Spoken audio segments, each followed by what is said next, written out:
Hello, I'm Shefali Wardell. I'm the course lead for BA Illustration Online at Falmouth University, and I've made this short presentation to talk about potential careers and things you might like to do in illustration and in the wider industry.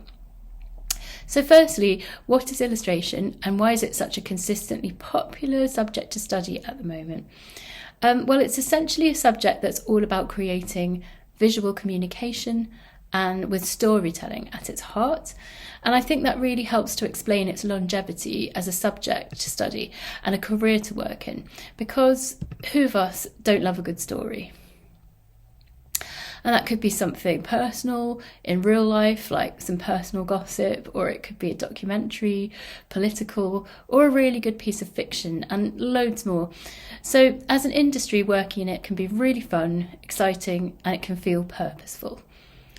So illustration itself, because it's such an industry and professionally focused subject, is changing all the time. And I think that also makes it quite exciting to work in. So for example, 25 years ago, I was doing some watercolour character illustrations and designing some prosthetics for horror films. But the most recent thing I've been doing is trying to work out the code for an app. So it's a good area to go into if you want to stay fresh. Illustration as a subject has traditionally been seen as drawing based and focusing on how visual art and drawing interplay with text. But behind all of this is visual storytelling. So if you like telling or being told stories, the chances are you might enjoy things like film, TV, gaming, animation, picture books, advertising, product design, packaging, print magazines, video, posters, badges, stickers, and graphic novels, and much more, and they are all to do with illustration. In terms of jobs, these are all things you might work with after doing an illustration course, or if you call yourself an illustrator, and there is so much. Another reason to be aware of this is that the UK creative industries as a whole are huge. I don't think we get as much attention or thanks as I would like, but the government's own current figures suggest that UK creative industries contribute £124 billion to our economy, and that's employing around 2.4 million people. So there are things that you can do in this industry, and it's a good one to work in. So what do illustration careers look like? Well, you might have noticed that I gave you quite a varied list of things there that you could do.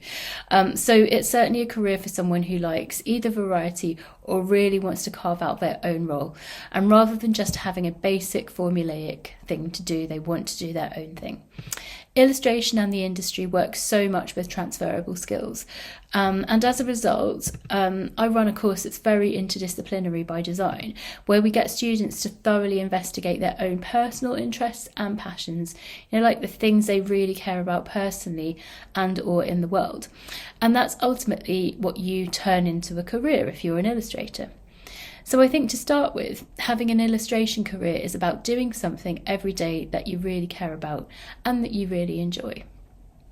It also means that you will have some specific skills, and these can be of your choosing, although some are also a little bit driven by the sectors that you go into and current trends. As I said, illustration careers are interdisciplinary, so you might be someone who really enjoys the traditional art skills like painting and drawing or making 3D objects, but who wants to work in a job that can involve tech, science, and humanities as well. So you can see this is why illustration is so varied, and you really can find your niche in something that you like to do. One of the reasons I wanted an arts career myself, personally, was just because of this variety, and maybe I have a busy mind or I just couldn't settle on one thing. But because I wanted to work in a job where I cared about what I was doing, where I could enjoy the day-to-day making, but also be able to utilise my own ideas and make the things that I wanted to right from the start, and then learn different little skills along the way. In terms of what your day looks like, it really depends on what field you go into, but there are some commonalities with all of them. But you could be working on a film set where you would be up really early at the crack of dawn, or you could be running community workshops where you're involved with co-collaborative work with other people, or you could be working by yourself from home or on some artwork, or in a therapeutic area. There's such a long list. One of the most common things is that there is a lot of freelance work in the UK, and these can be both doing long and short-term contracts. And when you're starting out in the industry, often people pair shorter contracts with more bread and butter employed jobs, which could still be within the industry. But project work, team working, and being self-employed are a mainstay of our industry. This sort of working gives you a wonderful flexibility, as well as the opportunity to meet so many more people than you might do in an average career. I think that's the thing that I have enjoyed the most about working in an arts career over the years, is just that I've always had a really interesting social life, and as you get older, you are still building those new networks and still meeting new people, and just have a lot more people that you know. And it also suits people who are independent and self-motivated, because you will need to get out and greet the world somehow. And also if you have or are willing to develop good social and collaborative skills. So illustration particularly is a very collaborative industry, and it's still steeped in studio culture, even though the way we work these days is so different from even 10 or 20 years ago. But for me, coming from an online course to talk to you with quite geographically diverse cohorts, studio culture is something I think about embedding in the curriculum a lot, because we obviously do work differently digitally, which, you know, I think can be quite similar to the workplace for an illustrator, actually, where you're working on your own illustration, sometimes remotely, quite often remotely, but then coming together with stakeholders and collaborative partners to get whole projects done. As I said, it's a really sociable industry, but you will need to be independent and spend quite long parts of your time working and coming up with work reliably by yourself. So I think our course really mimics that very well, but it is still important for us to understand the tenets of studio culture and pass that working on to our students, so that they can come out and get a good job in the industry and understand how it works. And that really does boil down to working with other people well, sharing your ideas and artwork, being able to do that in a way that you can give helpful feedback and take feedback, and building those networks that we need to get on to do well in the industry. And I think that's another one of the strengths of the arts industry careers, that they really rely so much on building those relationships. And illustration, which has always been a fairly industry focused and vocational course, is not about those sorts of snooty networks that you already have to be in to succeed, but it's much more about what you bring to the table, who you meet and who you work well with, and how you can help each other to make the absolute best artwork there is in an inclusive way.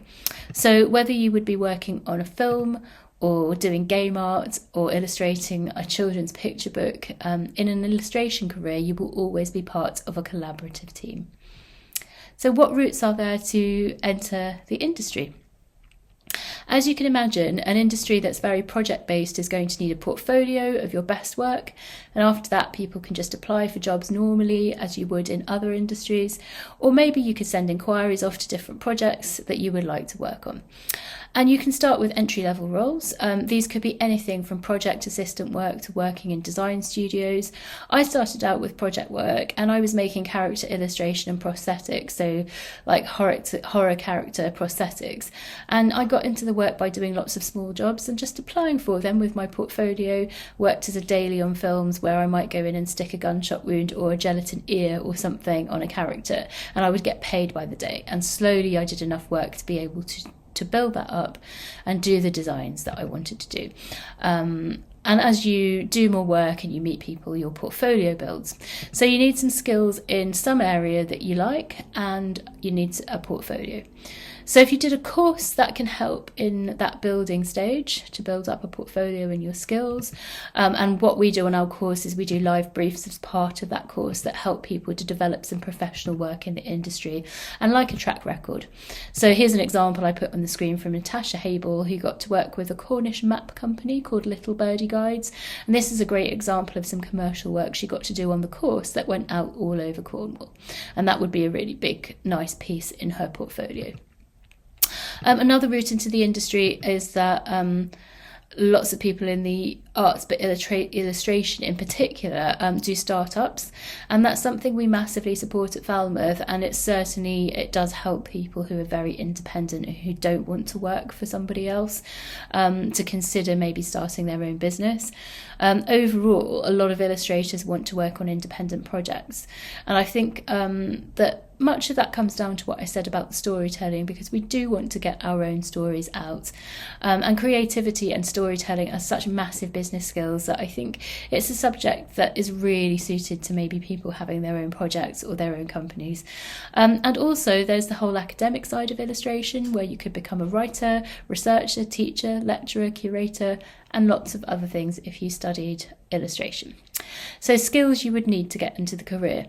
I guess I've touched on the fact that this subject is very, very interdisciplinary, but you will have to like making images somehow, and hand drawing is still a big thing in illustration, and likely it will be for a long time.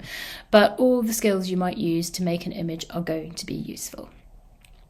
If you did want to learn those skills via doing a course, I think a lot of people maybe settle on a few really specialist areas that they produce most of their work in, and that can be useful when you're studying a course.